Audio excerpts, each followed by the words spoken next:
वेनकर colony येथील drainage व अस्वच्छतेच्या समस्यांवर नगरसेवकांची पाहणी, नागरिकांच्या तक्रारींवर तातडीच्या उपाययोजनांचे आश्वासन। याबाबत सविस्तर बातमी अशी की नांदेड शहरातील विनकर कॉलनी परिसरात दीर्घकाळापासून प्रलंबित असलेल्या ड्रेनेज लाईनच्या समस्या, वाढती अस्वच्छता तसेच नशेखोर युवकांच्या त्रासाबाबत नागरिकांचा एकत्रित आक्रोश प्रशासनापर्यंत पोहोचला। या पार्श्वभूमीवर दिनांक 5 फेब्रुवारी 2026 रोजी डॉक्टर भोपाळे हॉस्पिटलजवळ विनकर कॉलनीतील नागरिकांची एक महत्त्वपूर्ण बैठक पार पडली। या बैठकीस संबंधित गुत्तेदार, नगरसेवक तसेच सामाजिक कार्यकर्ते यांनी उपस्थित राहून प्रत्यक्ष पाहणी व सविस्तर चर्चा केली। बैठकीदरम्यान गणेश बोगेवार, बाबूसेठ जेसू यांच्या घरामागील गल्लीपासून राजू कुरुडे व बजरंग मामिडवार यांच्या घरामागील भागापर्यंत असलेली ड्रेनेज लाईन वारंवार तुंबत असल्याने परिसरामध्ये दुर्गंधी पसरत असून सांडपाणी थेट रस्त्यावर येत असल्याची गंभीर समस्या नागरिकांनी नगरसेवकांच्या निदर्शनास आणून दिली। या स्थितीमुळे परिसरातील नागरिकांच्या आरोग्यावर विपरीत परिणाम होत असून दैनंदिन जीवनात मोठ्या अडचणींचा सामना करावा लागत असल्याचेही त्यांनी सांगितले।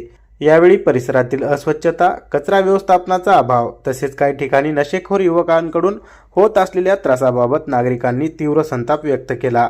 या सर्व समस्यांवर तातडीने व कायमस्वरूपी उपाययोजना करण्याची मागणी नागरिकांनी एकमुखाने केली।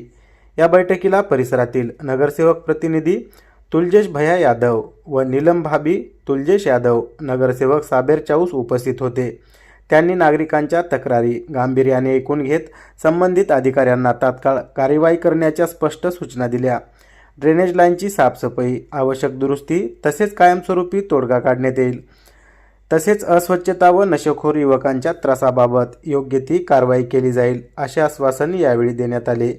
या बैठकीस विनोद गुमलवार, अनिल गुडेवार, कृष्णा कोकुलवार, गजानन कुरपतवार, मारुती मेहरकर, बालाजी सोनटक्के, वामनराव सूर्यजन, प्रमोद सोनकांबळे, बालाजी गुडेवार, शकील कुरेशी, खैसर भैया चाऊस यांच्यासह अनेक नागरिक मोठ्या संख्येने यावेळी उपस्थित होते। बैठक यशस्वी होण्यासाठी अनिल बालाजीराव गुडेवार व कृष्णा बालाजीराव कोकुलवार यांनी विशेष परिश्रम घेतले। नागरिकांच्या एकजुटीमुळेच प्रशासनाकडून तातडीची दखल घेण्यात आली असून लवकरच प्रत्यक्ष कामाला सुरुवात होईल अशी अपेक्षा विनकर कॉलनीतील नागरिकांनी यावेळी व्यक्त केली।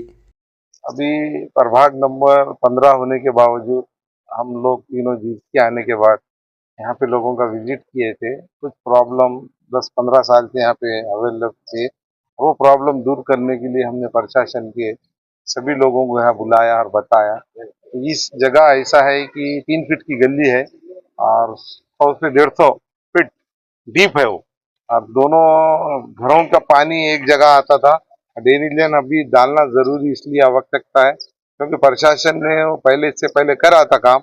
हम 2007 में जब यहाँ से जीत के आए थे, नल, लाइट, पानी और रास्ते और ड्रेनेज लाइन बनाकर दिए थे, पर किसी कारण अब फिर से एक बार हमको मौका मिला। यहाँ पे मैं होगा, हमारे हबीब बावजीर साहब हो गए और तुलजेश यादव, यहाँ के लोगों ने हमको कामयाब करके दिए।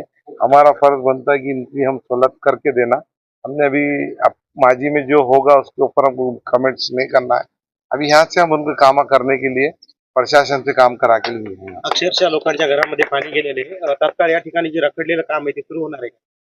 2 दिन के अंदर, अभी कल से उसका सेटअप करेंगे और 2 दिन के अंदर हम काम चालू करा देंगे। हम तीनों एक साथ होने के बाद अगर नांदेड़ के प्रभाग 15 में जहाँ पे भी रहेगा, हम पक्ष कोई भी रहो, पर हम लोगों की समस्या के लिए, हम लोग विकास के लिए हम तीनों एक साथ काम करने के लिए तैयार हैं।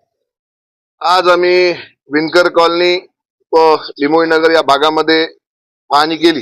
या ठिकाणी पाहणी केल्यावर आम्हाला या ठिकाणी असं आढळून आलं की लोकांच्या अक्षरशः घरात व त्यांच्या किचन मध्ये, देवघरामध्ये ड्रेनेजचं पाणी या ठिकाणी गेलेलं आहे। ती एवढी सर्वात मोठं तर महापालिकेला सर्वात मोठी लाजिरवाणी गोष्ट आहे महापालिकेसाठी। महापालिका प्रशासनाने आतापर्यंत या ठिकाणच्या लोकांना जनावर समजले काय, या ठिकाणचे लोक माणसं इथं राहतात की नाही अशी या ठिकाणी अवस्था या ठिकाणी आम्हाला पाहायला भेटली। काही लोक तर अक्षरशः स्वतःचं घर सोडून किरायाच्या घरामध्ये गेलेले आहेत। पण आम्ही या ठिकाणी आता निवडून आलो आहोत। आम्ही या ठिकाणी पाहणी करताना माझ्यासोबत साबेर चाऊस आणि आमचे बावजीर होते आणि पाहणी केली। आम्ही तिघेही या प्रश्नाला मार्गी लावण्यासाठी महापालिका प्रशासनाने जर आमच्या मागण्या आणि मान्य केल्या नाही, लवकरात लवकर हे काम चालू केलं नाही तर आमच्या पद्धतीने आम्ही या ठिकाणी त्यांना जबाब देणार आहोत। याच्यामुळे आम्ही या ठिकाणच्या लोकांना आश्वासन या ठिकाणी देतो की येत्या 8 दिवसामध्ये या ठिकाणचं काम लवकरात लवकर चालू करण्याचं या ठिकाणी आम्ही यांना आश्वासन दिलेलं आहे. पण प्रशासनाने 8 दिवसामध्ये या ठिकाणचे काम सर्वात पहिले चालू करावे आणि या ठिकाणच्या लोकांना जे अडीअडचणी आहेत ते सर्व दूर करावे. त्यांच्या घरामध्ये जे पाणी जात आहे ते बंद करावं असं मी या ठिकाणी प्रशासनाला विनंती केलेली आहे. माननीय आमदार आनंद पाटील बोंडारकर साहेब, माननीय हेमंत पाटील हेमंत भाऊ यांच्या मार्गदर्शनाखाली आम्ही एसपी साहेबाला भेटलो, एसपी साहेबाला पत्रही दिलेलं आहे आणि एसपी साहेबांशी माझं बोलणंही झालेलं आहे. त्यांनी आम्हाला शब्द दिलेला आहे की शांतीनगर या प्रीतीनगर या भागाच्या मध्ये नियंत्रण कॉलनीच्या भागामध्ये आम्ही एक पोलीस चौकी या ठिकाणी देणार आहोत. लवकरच पोलीस चौकीचं या ठिकाणी निर्माण होईल आणि या ठिकाणचं जे सुरक्षेचा प्रश्न आहे ते हमेशासाठी संपणार आहे. या ठिकाणी जे गंजेटी दारुडे लोक जे तिथं बसतात त्यांचंही विल्हेवाट लावण्याचं काम आम्ही लवकरात लवकर करणार आहोत. आणि या भागामध्ये आता विकासाची गंगा सुरू झालेली आहे, आमचे कामं चालू झालेले आहेत. आताच तुम्ही पाहाल की आता 4 वाजता आमचं 3,57,00,000चं उद्घाटन सराफा बरकी चौकामध्ये आहे आणि अजून पुढं आम्ही 5 कोटीचे काम मंजूर केलेले आहेत. त्याच्यामुळे या ठिकाणी कमी कुठं पडणार नाही, कारण की या भागामध्ये मी आमदार आनंद पाटील बोंडारकर सोबत राहतो. हा दक्षिण मध्ये येणारा हा माझा प्रभाग आहे. त्याच्यामुळे या ठिकाणी कोणताच विकास काम कुठं थांबणार नाही. इथं विकास काम जोराने होईल आणि जास्तीत जास्त होईल.